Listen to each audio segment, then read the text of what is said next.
C'est plutôt technique. Oui. Et c'est concernant l'eau. Oui. Votre étude a été faite en 92, se base sur une équipe en 92. Oui. Mais en 92, en fait, il n'y avait pas le thème du changement climatique. Et Oui. concernant les dernières modélisations, Oui. les rapports en eau concernant le Liban vont diminuer d'environ 30% d'ici à 2100. Comment vous allez réussir à récupérer vos 5 milliards? Merci. Écoutez, je vais vous dire, c'est une très bonne question, mais encore une fois, la modélisation sur les conditions climatiques sont encore au stade embryonnaire. On avance des choses, on ne sait pas ce qui va se passer. Entre-temps, les précipitations au Liban n'ont pas changé. Entre-temps. Donc, ce n'est pas du tout le problème. À mon avis, c'est un faux problème pour nous. Mais on demandera à Pat Saint-Denis à ce moment comment la chose va se faire. Promis. Lisez le livre, vous allez vous rendre compte. Mais 92, ce n'est pas très vieux quand même.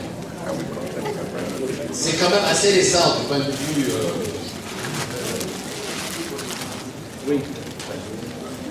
Monsieur Vernet, docteur. Juste pour que tu puisses nous transmettre un peu plus ton rêve, que nous essayons de vivre. Et quand tu parles, et j'ai commencé à lire ton livre, il y a 2 exemples que nous avons vécus dernièrement dans le monde qui nous sont arrivés en tête.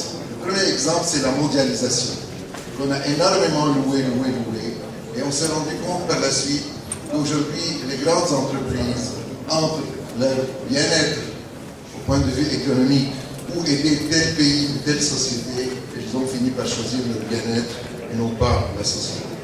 Ça, c'est de là. Est-ce qu'il y aurait un parallèle quelconque qui pourrait être fait avec, si tu veux, l'organigramme que tu as placé? Première question. La deuxième question, c'est les universités aux États-Unis et l'enseignement.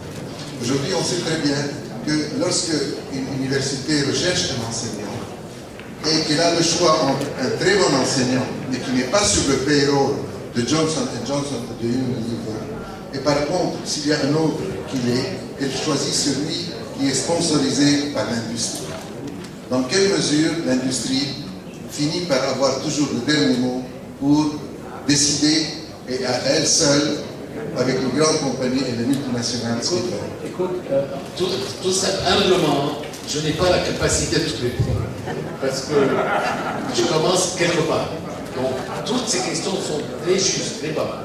Mais je ne suis pas, moi, le leader du bonhomme. Je suis en train de vous rassembler tous. Donc, on commence à avoir ce dialogue. Il n'y a pas de...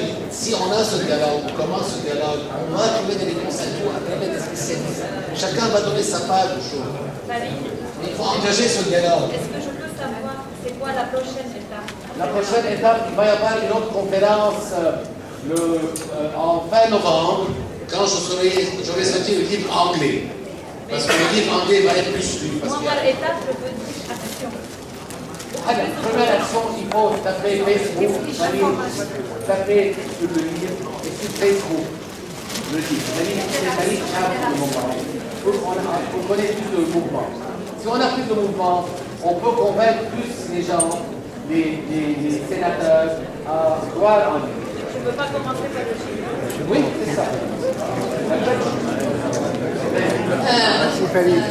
Bravo, il faut rêver. Si on n'a pas un rêve dans cette vie, on ne va nulle part. Le rêve est là.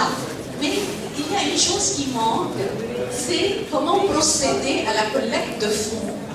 Et ça, c'est très important de le mettre en évidence pour que les gens bougent. On va bouger. C'est dans le livre. C'est dans le livre. On va bouger.